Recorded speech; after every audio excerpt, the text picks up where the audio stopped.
ruangan ini kita akan masuk ke materi selanjutnya yang akan diisi oleh Bu Suparti. Sambil beliau menyiapkan materinya, mungkin bisa dicicipi snack yang sudah diberikan oleh panitia. Oh, sudah habis. Yang belum habis dosanya berarti ya, kotak. Ya, sudah siap. Tim ini mau oh, iya.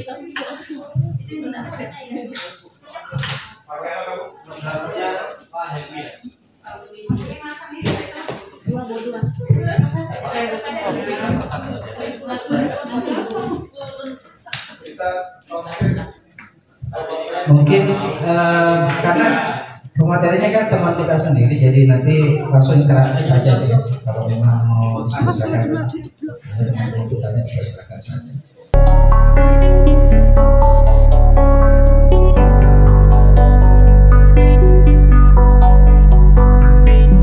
Assalamualaikum warahmatullahi wabarakatuh. Waalaikumsalam warahmatullahi wabarakatuh. Nanti yang jawab mudah-mudahan yang punya hutang-hutangnya lunas. Yang belum dapat jodoh mudah-mudahan dapat jodohnya. Yang sudah dapat jodoh mudah-mudahan bertambah anaknya. Oke, assalamualaikum warahmatullahi wabarakatuh.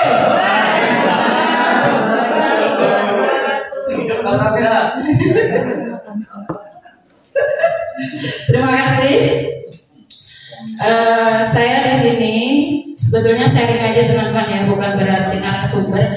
Karena terus terang materi di JGP itu baru dapat sedikit sekali, belum sampai selesai. Jadi baru 1/6 dari materi yang diberikan.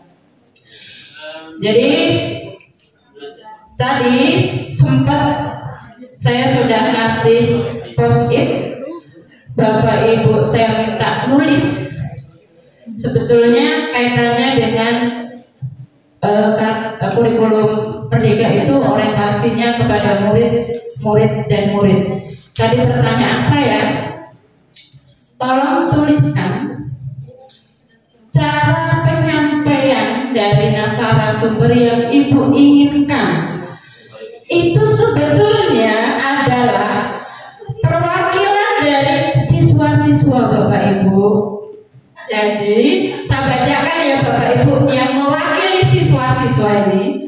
Ini terima kasih banyak yang sudah ngumpul. Ini sebagian saya bacakan aja karena hampir sama. Yang pertama, bersifat interaktif antara pemateri dengan peserta. Berarti itulah tuntutan kita ketika kita nanti mengajar. Kemudian pemberian reward bagi peserta yang aktif. Mungkin sesekali memang ada reward ya. Itulah keinginan siswa.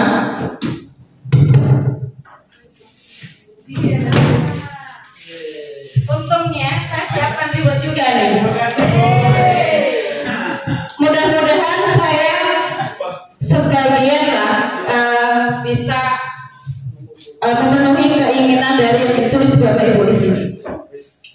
Kemudian ada tugas sesuai di IHT tidak dibawa pulang. Mungkin nggak dapat teman anak-anak itu ketika pulang sore juga nggak ada PR gitu ya.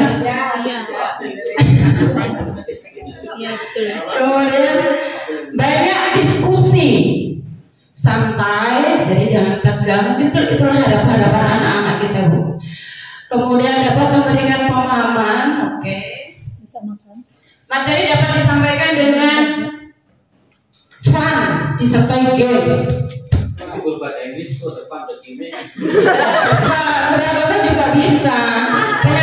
Penyampaian materi dilakukan dengan ceramah dan diskusi, oke. Ini ya sebagian saya bacakan, yang lain mungkin sudah terwakili. Jadi itulah keinginan anak-anak dan dasarnya kita harus mengajar kurikulum Merdeka adalah berorientasi kepada murid dan murid. Itu pengantar aja dulu ya, kita masuk ke materi.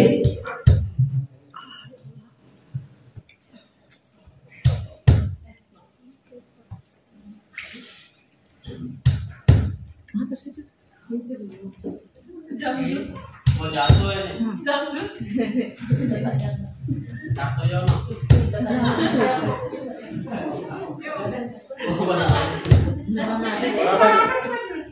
Speaker. Saya kira itu beatbox tadi. Oke, sosialisasi pemikiran Ki Hajar Dewantara yang mendasari kurikulum merdeka. Mungkin kalau istilah kerennya filsafat atau filsafat Ki Hajar Dewantara tentang pendidikan gitu ya. Jadi ini tadi yang sudah disampaikan dan sudah dijawab, intinya itu adalah keinginan siswa dan kembali ke yang menulis kembali gitu ya. Oke, ada cuplikan pidato Ki Hajar Dewantara. Selama ini Bapak Ibu ya, Ki Hajar Dewantara yang kita ketahui itu hanya ada 3 semboyan mungkin ya, yang apa namanya? Engarso, Sululodo, Emadyo Mamukarso, Tuturi Handarani. Engarso Sululodo artinya apa Bu? Di depan memberi contoh. Emadyo di tengah memberi semangat. Tuturi Handayani di belakang memberi dorongan. Sementara ini, selama ini sebelum saya dapat materi dari JKP yang saya tahu juga cuma itu, semboyan-semboyan tentang pendidikan Ki Hajar Dewantara. Ternyata banyak sekali Bapak Ibu. Ini salah satu cuplikan pidato sambutan Ki Hajar Dewantara pada tahun 1956. Dikatakan bahwa pelajaran pengetahuan adalah sebagian dari pendidikan yang terutama dipergunakan untuk mendidik pikiran, dan ini perlu sekali tidak saja untuk memajukan kecerdasan batin, namun pula mencerdaskan hidup pada umumnya. Seyogianya pendidikan pikiran itu dibangun setinggi-tingginya, sedalam-dalamnya dan selebar-lebarnya, agar anak kelak dapat membangun peri kehidupan lahir dan batin dengan sebaik-baiknya. Ini maknanya luas sekali. Jadi dapat membangun peri kehidupan lahir dan batin yang sebaik-baiknya untuk murid.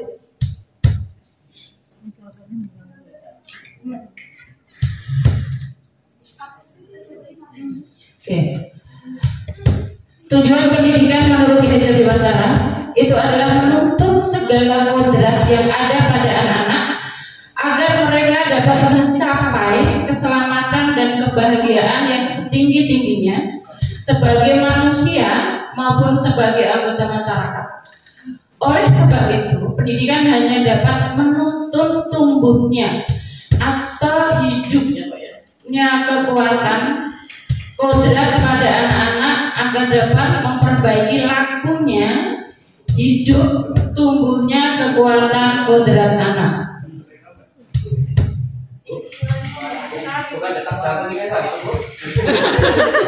Ganti mic kali Mbak.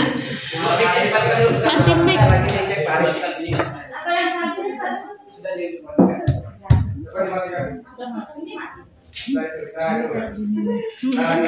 Sudah ada gantinya, Pak.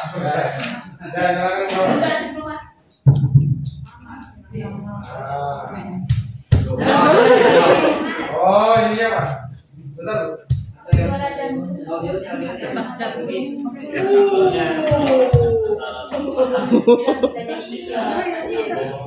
Iya. Oke, saya mendengarkan Mbak ya. Karena sebetulnya di jadwalnya saya itu 9:30, ternyata jam 11 baru mulai. Jadi hilang 1,5 jam, makanya disambil baikin biar cepat selesai maksudnya. Sampai zuhur kita selesai. Habis zuhur materi dari Pak Mustari. Jadi pendidikan itu Bapak Ibu menurut Ki Hajar Dewantara itu halo. Biasanya saya tuh kalau di kelas, ibu tuh nggak mau disaingin, ibu kalau ngomong yang lain harus diam. Ketika sudah ibu selesai menjelaskan, barulah kalian gantian ngomong. Begitu kan? Sepakat? Ya. Oke. Terima kasih. Oke, jadi Ki Hajar Dewantara itu menganggap guru itu sebagai petani, Bapak Ibu.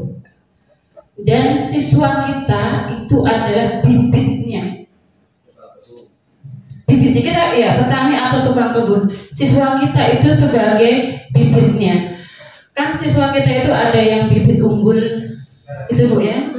Ada yang low, ada yang tunas aja kadang susah gitu. Jadi kita dianggap, dan sekolah ini adalah sebagai ladangnya.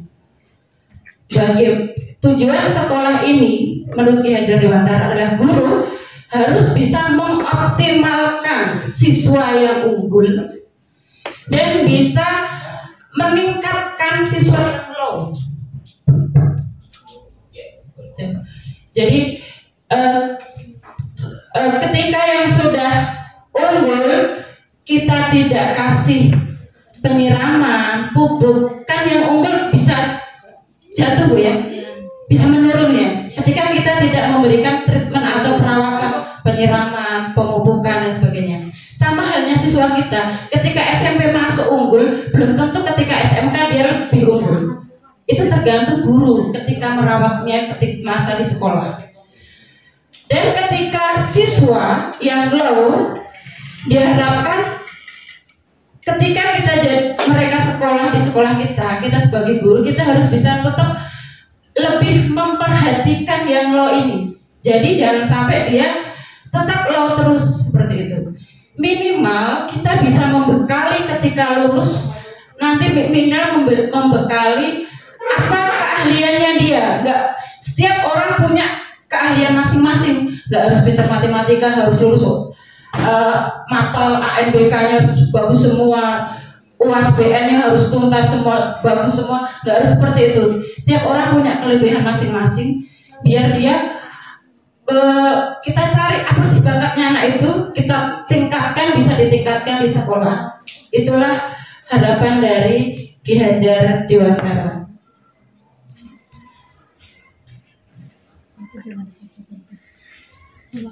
Ini penjelasannya tadi.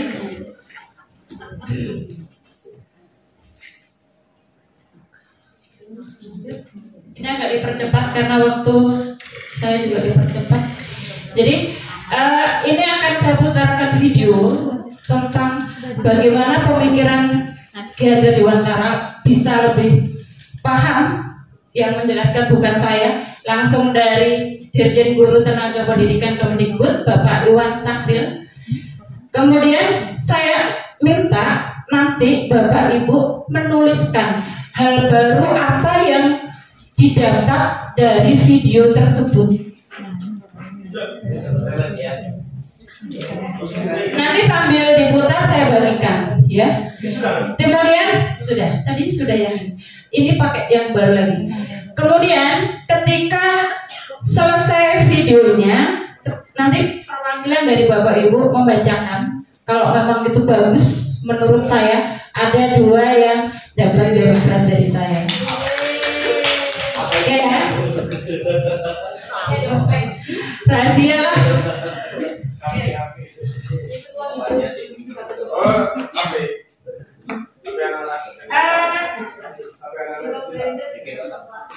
Ini tidak berlaku untuk Pak Panji dan Bu Ami.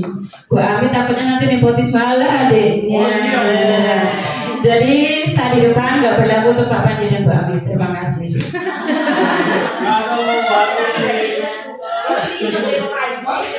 Saya mau ngajari dulu bagian itu.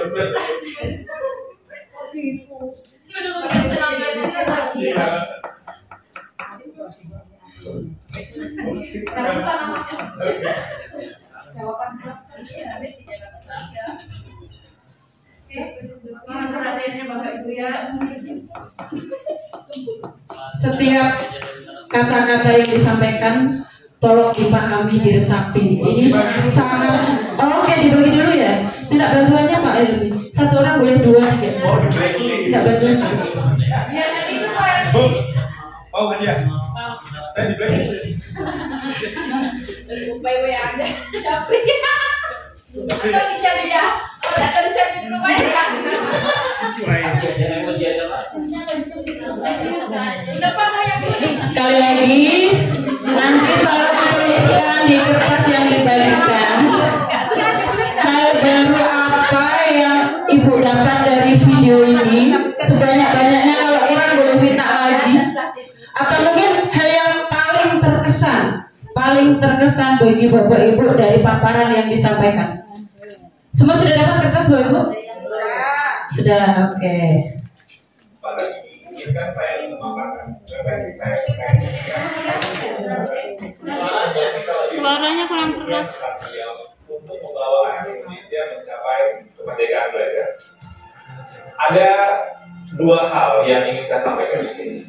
Pertama, beliau berkata bahwa pendidikan adalah tempat persemaian benih-benih kebudayaan. Pada hal ini, Ki Hajar membuat sebuah koneksi dua hal yang tidak terpisahkan antara pendidikan dan kebudayaan. Dua hal ini adalah satu kesatuan. Menurut Ki Hajar, untuk mencapai kebudayaan yang kita milikikan, peradaban bangsa yang kita cita-citakan, pendidikan adalah fondasi, atau dengan bahasa Ki Hajar adalah tempat persemaian benih-benih kebudayaan. Dengan kata lain, pekerjaan yang kita lakukan di pendidikan bukan saja pekerjaan untuk anak bersekolah, ujian hasilnya baik, dan lain sebagainya, tapi adalah pekerjaan untuk menjemput kebudayaan yang kita cita-citakan. Dengan kata lain, ini adalah pekerjaan untuk membentuk peradaban. Jadi ini peran yang sangat penting antara pendidikan dan kebudayaan. Dua-duanya adalah satu ikatan yang tidak bisa dilepaskan. Yang kedua, inti dari filsafat Ki Dewantara itu adalah perubahan. Dalam hal ini, bagi saya, analogi yang tepat untuk filsafat Ki Dewantara itu adalah seperti tata surya. Selalu bergerak, selalu tidak pernah berhenti dari waktu ke waktu, dia tidak pernah statis. Karena itu bagi Ki Hajar, kebudayaan tidak boleh statis, harus terus bergerak. Dalam upaya pemeliharaan kebudayaan, bagi Ki Hajar, itu harus terus bergerak sesuai dengan kodrat alam dan kodrat zamannya. Jika kebudayaan itu terisolasi, kebudayaan itu akan menuju kehancuran. Pendidikan pun juga sama, tidak boleh statis. Pendidikan harus terus berubah, menjawab tuntutan zamannya. Karena sepertinya kalau dalam tata surya itu, kalau Bapak Ibu bayangkan, kalau planet itu berhenti bergerak statis dia, itu akan terjadi sebuah chaos, sebuah kekacauan. Dan itulah yang dilihat oleh Ki Hajar bahwa semuanya itu harus terus bergerak dan bergerak, tidak pernah berhenti. Artinya perubahan adalah hal yang kekal, yang harus terus terjadi. Selanjutnya, planet-planet itu pun dalam tata surya tidak ada yang sama. Di sini terlihat keberagaman. Ada planet Merkurius, ada planet Venus, ada Bumi, ada Mars, dan seterusnya. Dalam melihat planet-planet ini, inilah yang kita juga lihat dalam kebudayaan dan pendidikan. Dalam kebudayaan berarti Hajar tidak ada yang sama. Ada kebudayaan yang mungkin seperti Mars, ada seperti Bumi gitu ya, tapi tidak bisa disamakan. Ketika kita melakukan pertukaran kebudayaan, itu bukan untuk menyamakan semuanya, tapi untuk menguatkan identitas dari masing-masing kebudayaan.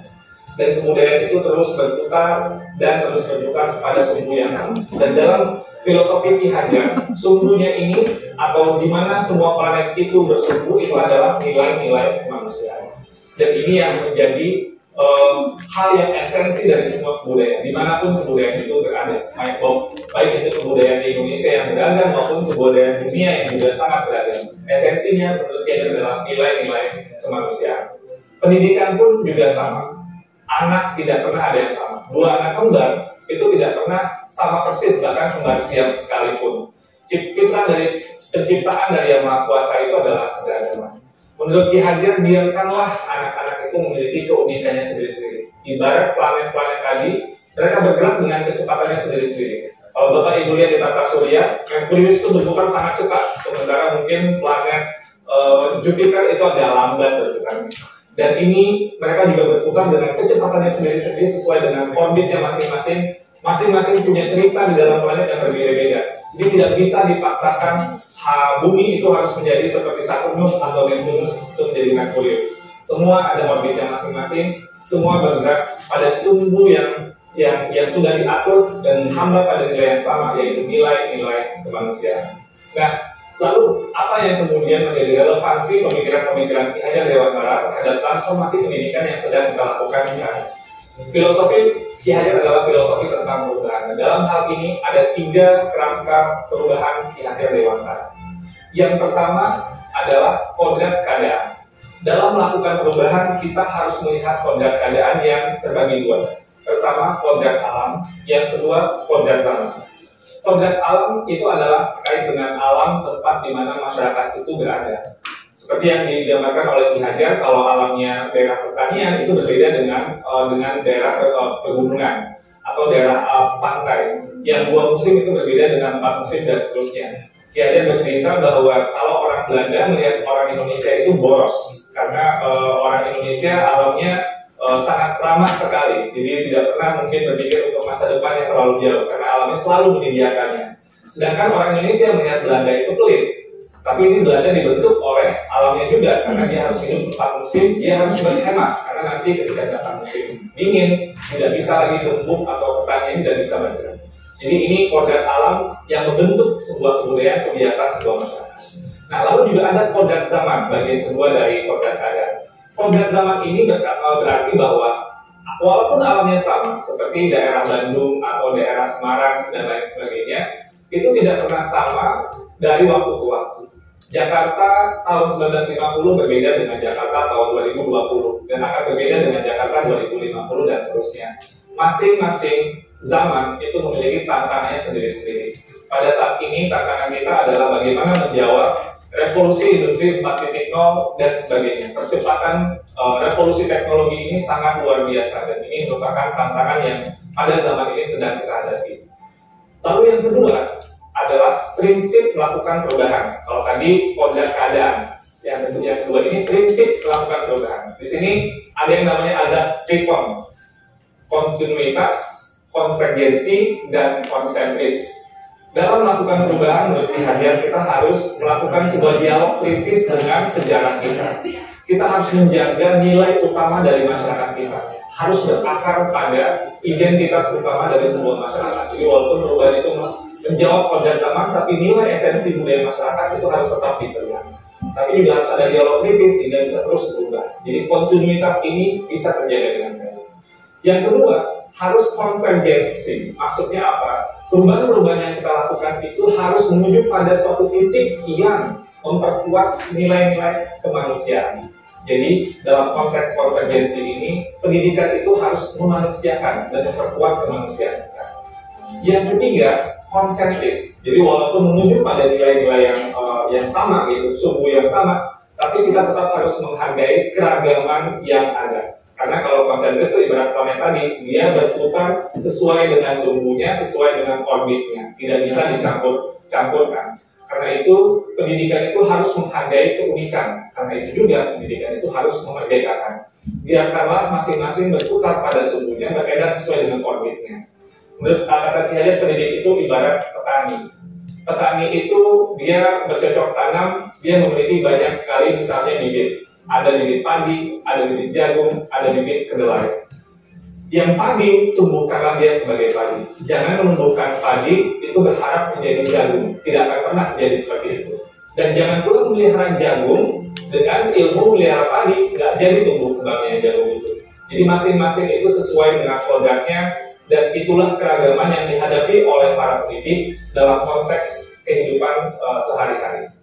Lalu yang ketiga, apa yang berubah? Yang berubah di sini adalah budi pekerti. Maksudnya ini apa? Ada dua kata di sini. Ada budi, ada pekerti. Budi itu menurut bahasa Ki Hajar ada 3 komponen, yaitu cipta, rasa, dan karsa. Cipta itu artinya pikiran, rasa itu perasaan, karsa itu adalah kemauan, dan pekerti. Pekerti itu maksudnya tenaga atau raga. Dalam filosofi pendidikan Ki Hajar, ini harus seimbang terjadinya perubahan tersebut. Ada olah cipta menajamkan pikiran, olah rasa menghaluskan rasa, olah karsa memperkuat kemauan, dan olahraga menyehatkan jasmani. Sehingga pendidikan itu harus holistik, harus seimbang, tidak bisa timpang. Kalau pendidikan ini bisa kita lakukan dengan seimbang, menurut Ki Hajar, ini akan terjadi kesempurnaan budi pekerti yang membawa kita pada kebijaksanaan. Dengan kata lain, jika kita melakukan pendidikan yang seimbang, tumbuh kembang anak secara holistik, ini akan menghadirkan banyak insan-insan yang penuh kebijaksanaan. Sebaliknya, jika kita melakukan pendidikan dengan timpang, maka kita akan menciptakan masyarakat yang langka, bahkan mungkin hampa dengan kebijaksanaan. Pada akhirnya, semua disiplin ilmu harus menuju kepada kebijaksanaan.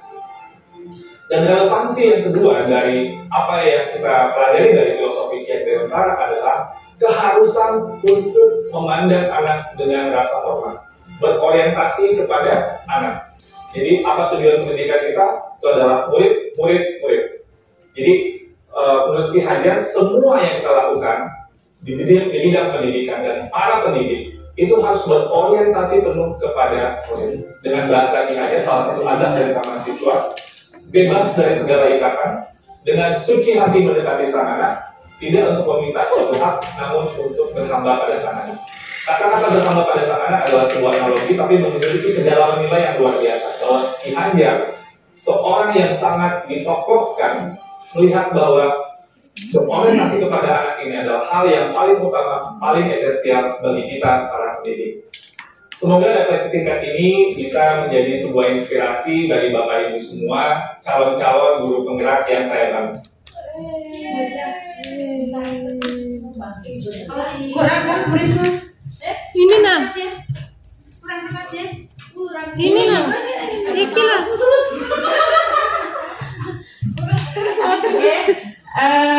Perlu diulang atau cukup? Cukup. Silakan dikumpulkan. Dibacakan aja ya? Atau dikumpulkan? Yang lain dikumpulkan, sisanya dibacakan. Siapa yang siap membacakan, angkat tangan? Oke.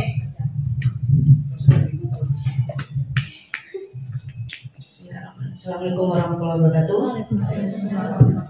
Dari hasil tadi ada beberapa hal yang bisa saya ambil. Yang pertama adalah pendidikan adalah persemaian benih-benih kebudayaan. Kemudian kebudayaan harus berpihak. Kebudayaan harus berubah secara dinamis. Pendidikan juga harus mengikuti perubahan zaman. Kemudian kebudayaan tidak ada yang sama. Kemudian esensi kebudayaan adalah nilai-nilai kemanusiaan. Selanjutnya adalah anak-anak memiliki cara berbeda dalam belajar, tidak bisa dicampur-campurkan. Kemudian latar belakang perilaku berdasarkan kodrat alam. Selanjutnya siap menghadapi perubahan zaman. Kemudian nilai esensi terhadap nilai esensi harus dijaga walaupun mengikuti perubahan. Selanjutnya pendidikan harus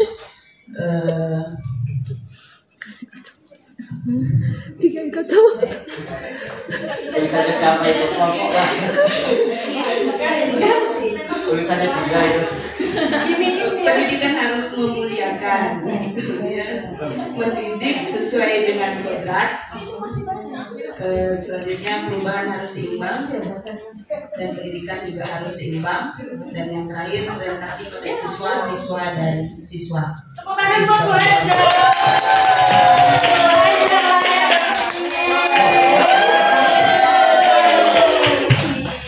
Hebat Bu Hajar, banyak sekali yang diambil poin dari video yang tadi. Oke, siapa lagi? Oke. Yang saya dapat sedikit aja mau catat tapi habis tentang merdeka belajar, pendidikan dan kebudayaan. Ya, jadi pendidikan itu adalah tempat persemaian kebudayaan. Ya, kebudayaan harus dinamis, pendidikan harus dinamis, perubahan akan terus terjadi. Tentang nilai kebudayaan adalah nilai kemanusiaan. Warga belajar harus mempunyai ada dalam pendidikan dan kebudayaan, kodrat alam, kodrat zaman. Pendidikan harus dihargai, menghargai perbedaan. Kemudian masalah siswa tadi itu masalah informasi. Bisa cepat sekali tadi. Bisa langsung tanpa ditulis boleh.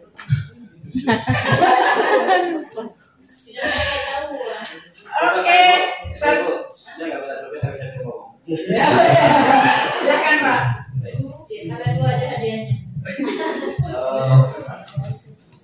begini, saya itu sebenarnya Ki Hajar ini, kenapa kita terkait dengan IKB ini mengambil tokoh Ki Hajar? Itu sebenarnya yang ingin saya penasaran ini.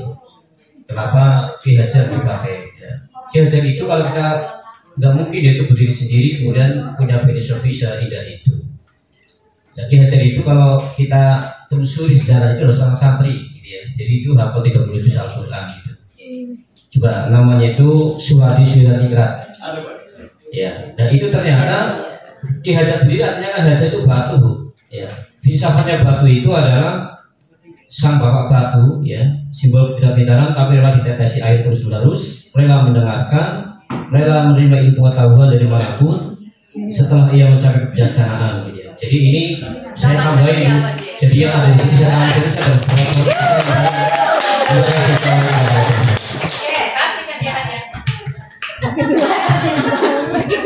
Terima kasih Pak Jack untuk tambahannya. Yang jelas dari yang dipaparkan tadi itu kan berdasarkan ketika beliau pidato dan dari buku-bukunya. Jadi yang disampaikan dari video dan tadi kan berdasarkan dari buku-bukunya. Tentang siapa Ki Hajar Dewantara tadi sebetulnya di sini ada cuma saya skip. Benar ya? Jadi langsung menit ketiga. Coba lihat, ini adalah tentang Ki Hajar.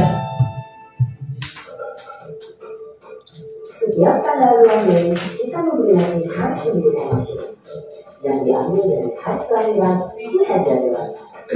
Melalui pendidikan, Ki Hajar berjuang melawan penjajah. Seperti apa ceritanya? Ayo teman-teman kita simak bersama. Ki Hajar Dewantara terlahir dengan Raden Mas Suryaningrat pada tanggal 2 Mei 1889. Ia dibesarkan dalam lingkungan keraton Pakualam di Yogyakarta.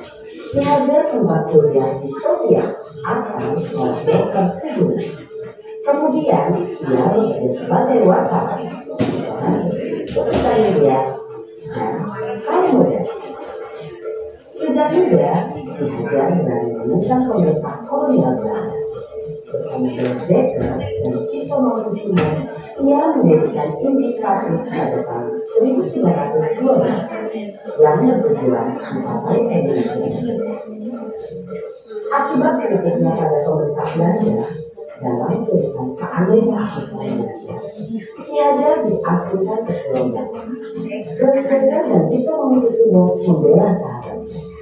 Sehingga akhirnya 3 selesai ini diasingkan bersama-sama ke Belanda. Masa pengasingan Belanda dimanfaatkan Ki Hajar untuk mendalami dunia pendidikan dan pengajaran. Pada tahun 1919, Ki Hajar kembali ke tanah air dan terus mengkritik pemerintah kolonial Belanda. Dalam tulisan-tulisannya, akibatnya ia pun sering keluar masuk penjara. Tanggal 3 Juli 1922, Ki Hajar mendirikan lembaga pendidikan mahasiswa di Yogyakarta. Sejak saat itu, Suwadi Suyaningrat memakai nama Ki Hajar Dewantara. Anak-anak dari semua kalangan, baik minat maupun atlet biasa, bisa bersekolah di tangan siswa. Perguruan ini memiliki slogan Innaso Sepuluh, Immatrul Manifesto, Tuturi Handere. Artinya, di depan memberi contoh, di tengah membangun semangat, dan di belakang memberi dorongan. Prinsip ini berlaku untuk semua pamong atau guru dan murid di tangan siswa. Setelah Indonesia merdeka, Presiden Soekarno mengangkat Ki Hajar sebagai Menteri Pendidikan tetap. Semboyan Tuturi Handere pun hingga kini tetap dipakai dalam dunia pendidikan Indonesia. Itu ya, menambah pengetahuan kita siapa sih dia Dewantara. Bentar, tadi Pak Helmi dapat bonus ya Pak? Silakan.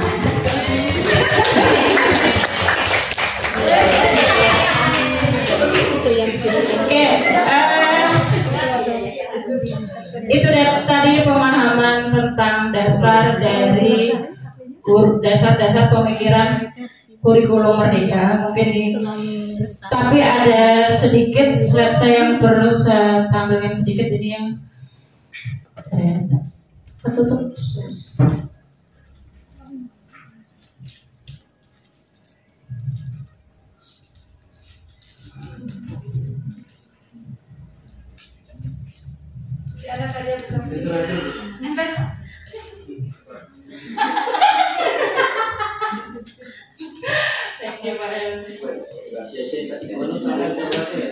Ini nggak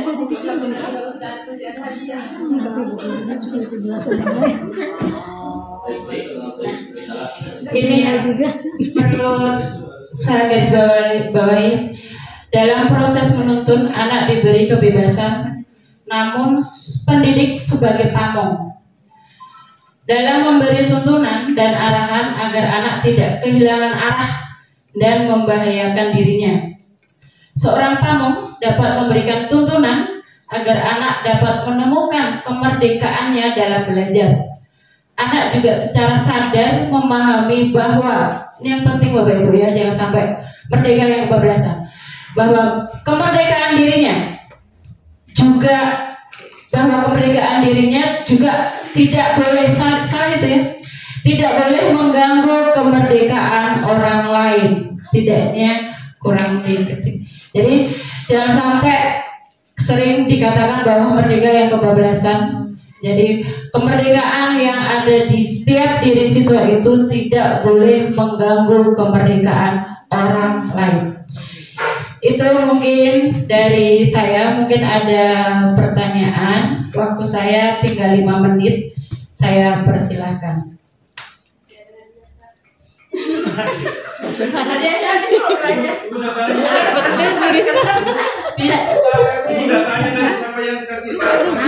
nanti nomor rekening sudah terlanjur ganti tulis. Sudah kan Pak? Oh ya, boleh ngasih tambahan kepada Bu Haja atau Pak Elmi, itu kurang ini kurang boleh. Silakan, ada yang mau menyampaikan kesannya tentang materi kita pagi tadi ini. Walaupun nggak dapat hadiah nggak apa-apa, silahkan sampaikan kalau ada yang mau disampaikan. Ada saya ganti. Kalau nggak ada pertanyaan, mungkin saya cukupkan Pak Ustaz. Ada, silahkan Pak Ridwan. Terima kasih.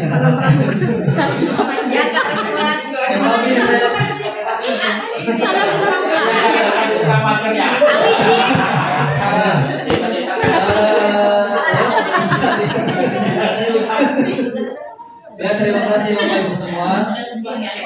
Di sini saya sangat merasakan manfaat dari materi ini ya, dibawakan oleh Ibu Kanti. Nah, di sini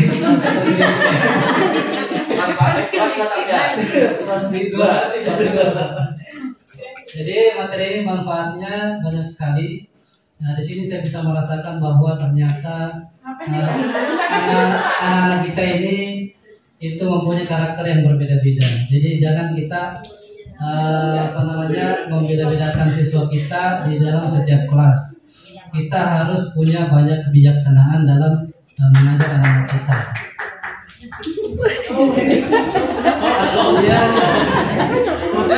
Ya, seperti yang diungkap di awal bahwa ada bibit unggul, ada yang low juga. Jadi kita jangan menyamaratakan anak-anak itu. Ya, low middle, low high. Ya, unggul. Jadi jangan kita menyamaratakan bahwa anak ini kita menjudge bahwa anak ini tidak bisa. Jadi kita harus bagaimana caranya kita ini punya banyak kebijakan dalam mengelola anak kita dalam kelas. Cuman saya bertanya bukan sih, kita ini kan ya namanya Merdeka Belajar itu kan tadi siswa itu berorientasi sama siswa, kemudian siswa itu diarahkan belajar itu secara bebas ya Bu ya. Bukan bebas karena menyenangkan, jadi ketika dapat materi mereka bisa masuk gitu kan, kalau menyenangkan. Oh gitu.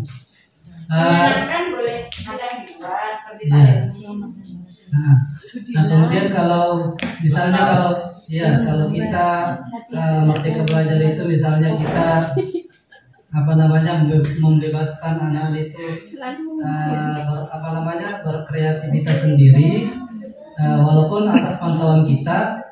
Cuman bagaimana tipsnya kalau misalnya ya seperti dalam kelas saya sendiri saya sering ngajar, itu kadang anak-anak itu karakternya mungkin dari rumah ya Bu ya.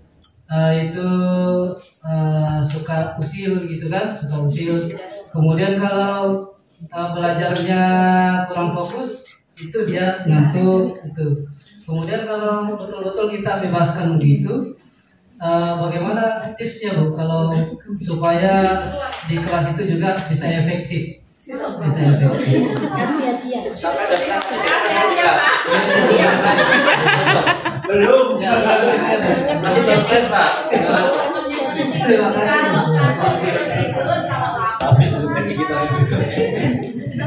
Terima kasih pertanyaan Pak Ridwan. Beri aplaus dulu pada Pak Ridwan. Hadiahnya aplaus aja Pak Ridwan ya. Jadi bagaimana mensiasati siswa kita tidak usil, tidak ngantuk ketika kita mengajar. Guru memang dituntut kreatif Bu. Saya sendiri juga belum kreatif. Jadi saya menyampaikan ini belum tentu saya bisa melakukan, tapi kita sama-sama berusaha gitu Bu ya.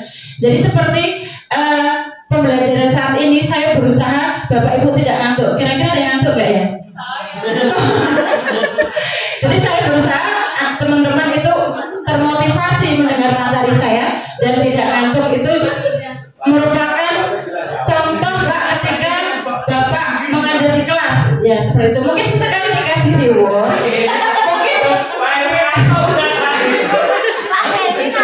Saya tuh pernah lihat Bu Novi beli wafer satu kotak, wafer 1.000-an satu kotak untuk mengapresiasi anak-anak yang semangat belajar. Sekali Bu Novi Socialini.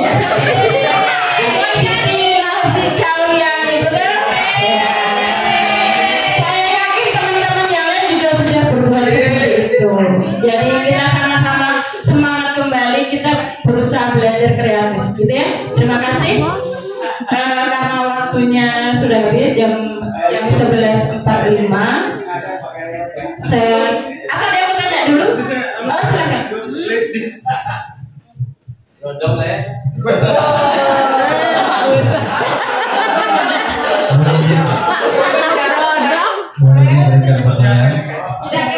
Terima kasih Bapak Ibu. Jadi saya tadi mendengar bahasa Ibu mengatakan itu memberikan reward Bu ya. Ada reward. Nah langsung diperhatikan sama Pak Hermi dengan Ibu aja. Nah ini kalau dikaitkan dengan kurikulum merdeka atau merdeka belajar bagi siswa, apa hubungannya dengan reward ini Bu? Ya senang. Ya. Karena saya pernah praktikan di kelas itu, saya memberikan reward kepada siswa. Kalau saya pikir anak ini mau bekerja nanti mengerjakan tugas ketika diberikan reward, takutnya begitu budaya nanti. Ketergantungan gitu nanti. Saya kembalikan. Jadi saya lihat dari segi mananya kemerdekaan itu. Terima kasih Pak Asdar atas pertanyaannya. Berarti menarik materinya ya. Oke, berarti tujuan utamanya adalah biar anak memotivasi anak itu mendengarkan kita, motivasi anak itu mengerjakan sesuai skenario yang kita siapkan biar tercapai tujuan kita, gitu kan Pak. Reward itu jangan tiap ngajar langsung reward tuannya, tergantung. Dan kasihan juga honornya guru berapa gitu kan. Dan itu sesekali aja, mungkin 1 semester bisa sekali atau 2 kali. Itu hanya untuk memancing untuk anak-anak itu termotivasi. Sama halnya dengan anak-anak kita. Mungkin Pak Asdan belum merasakan punya anak. Mungkin yang ibu-ibu sudah punya anak merasakan. Dek, kalau hafalannya selesai dapat nilai A, nanti Bu kasih 10.000. Kalian sama praktekkan begitu. Mungkin yang lain punya trik juga. Itulah cara-cara memotivasi anak untuk belajar. Dia kalau misalnya puasanya sebulan penuh nggak motong, nanti dapat dari apa? Mungkin teman-teman juga pernah melakukan seperti itu. Hanya sekedar memotivasi untuk anak. Itu aja dari saya. Bu, mau nanya, boleh nggak kalau Pak Asdar kasih reward bunga atau? Oh, boleh. Kalau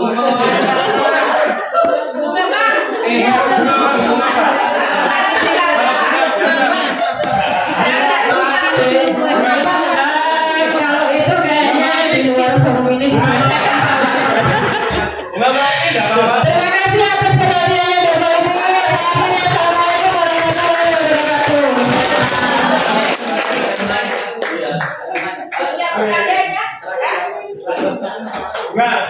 Baik, teman-teman, sebelum kita break atau istirahat, saya juga tadi mau maaf karena saya juga kayaknya mau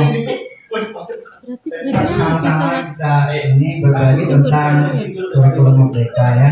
Sebenarnya video yang ditampilkan tadi bukan itu sudah 2 kali saya nonton ya, 2 kali saya nonton terkait dengan kurikulum merdeka. Jadi saya memaknai, nggak apa-apa ya bukan?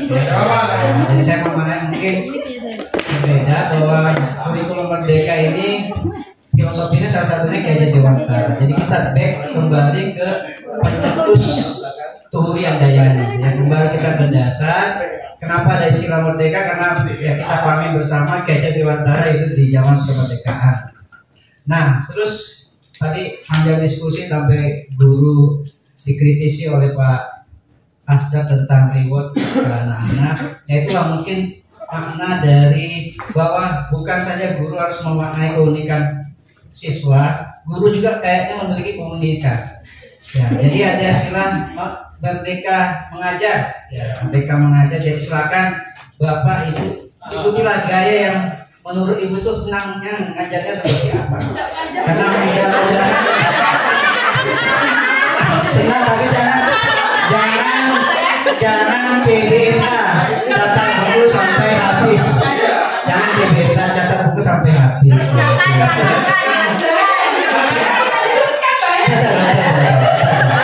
Maksud saya gini, jangan, makanya saya expressing tadi. Keunikan tadi itu maksud saya bukan mencari enaknya, bukan itu maksudnya, bukan itu. Ya, makanya saya expressing tadi jangan CBSA catat buku sampai habis. Maksud saya di sini keunikannya itu disinkronkan dengan keunikan anak tadi.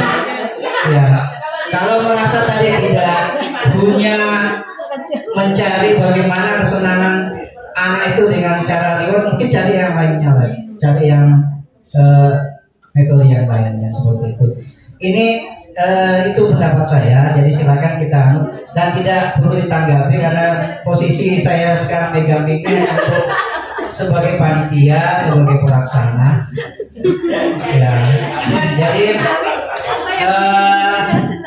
itu ya. Jadi silakan teman-teman, karena kita mungkin yang masalah kurikulum merdeka ini sama-sama masih belajar, punya persepsi, bukan juga sudah mengatakan tadi di depan di program guru penggerakannya itu materi tentang kurikulum mendalam. Ya. Berbeda dengan mungkin teman-teman di SD, SMP. Kalau saya kemarin ikut komite itu, gurunya udah nyampaikan kami di SMP itu kurikulum merdeka baru diterapkan di kelas 7, yang kelas 8 sama kelas 9-nya tidak. Terus saya lihat tadi memang kesinambungan tadi masalah proyek. Jadi mereka itu memang ada jadwal khusus untuk yang kelas SMP-nya itu hari tertentu itu proyek. Jadi proyek. Jadi memang banyak ke kurikulum merdeka itu pendekatannya kepada proyek. Walaupun kita mungkin di sini nanti kan di SMK kita sudah ada produk kreatif dan kebebasan, dan jamnya itu cukup panjang. Ya. Kelas 11 itu 8 jam, 7 jam, kelas 12 8 jam. Nah itu memang gurunya saya akui keteteran ya, apalagi tidak paham apa yang harus diajarkan di produk kreatif yang jamnya cukup panjang. Jadi banyak ke arah itu nanti mungkin Pak ya, ke proyek itu untuk kurikulum merdeka. Baik, mungkin Bapak Ibu kita sepakat saja ini kita habis istirahat nanti jam berapa kita kumpul, karena ada satu materi lagi. Materi saya hanya kita diskusi saja karena menyusun minggu efektif berdasarkan dengan kalender yang sudah mungkin ada sebagian teman-teman dapatkan, tapi nanti saya bagikan khusus kalender yang memang dari acuannya ke kalender pendidikan provinsi, tapi formatnya punya kita. Ya rasa kita itu maksudnya ya, kalender punya SMK 1. Jadi kopinya SMK 1 dan perbedaannya nanti mungkin ada PTS di situ. Ya. Nanti saya bagikan sebelum materi saya. Jadi kita sepakatnya jam berapa nanti Pak? Bapak Ibu kita masuk. Jam 2 nanti berarti pulangnya tidur atau bagaimana? Berarti sambil nunggu bel ya? Nunggu pijar. Nunggu pijar. Iya, jam 5. Oh ya benar. Iya kan mundur aja. Masalahnya gini. Lambat pulang. Saya belum bisa pastikan apakah ada snack sore atau snack siang. Orang kita juga ada. Nah ini saya dapat kabar supaya bisa isi biar banyak yang diisi di amplopnya nanti Selasa. Jadi kita sepakat jam berapa? Jam 2. Ya karena materi yang setelah dulu itu hari ini aja, besok kita materinya salah selesai sebelum dulu. Terus kalau surveinya cepat juga diisi karena ada survei survei lingkungan. Bagian dari MBK itu wajib. Ajarannya dari pusat. Setiap guru harus mengisi survei itu. Ya. Gimana? Jam 2 atau jam setengah 3? Jam 2 ya. Jam 2. Ya, jam 2. Jadi kita mohon kita Nanti kacamatanya. kita taruh di luar sih kacamatanya. Nanti kita jam 2 udah di sini ya. Terima kasih Bapak Ibu guru. Kita Nah ini nggak punya tempat ya, ini ya gelosor neng gini ya, gelosor gini. Foto. Oh iya baik. Jadi untuk sesi Bintang ya, 1 Eropa.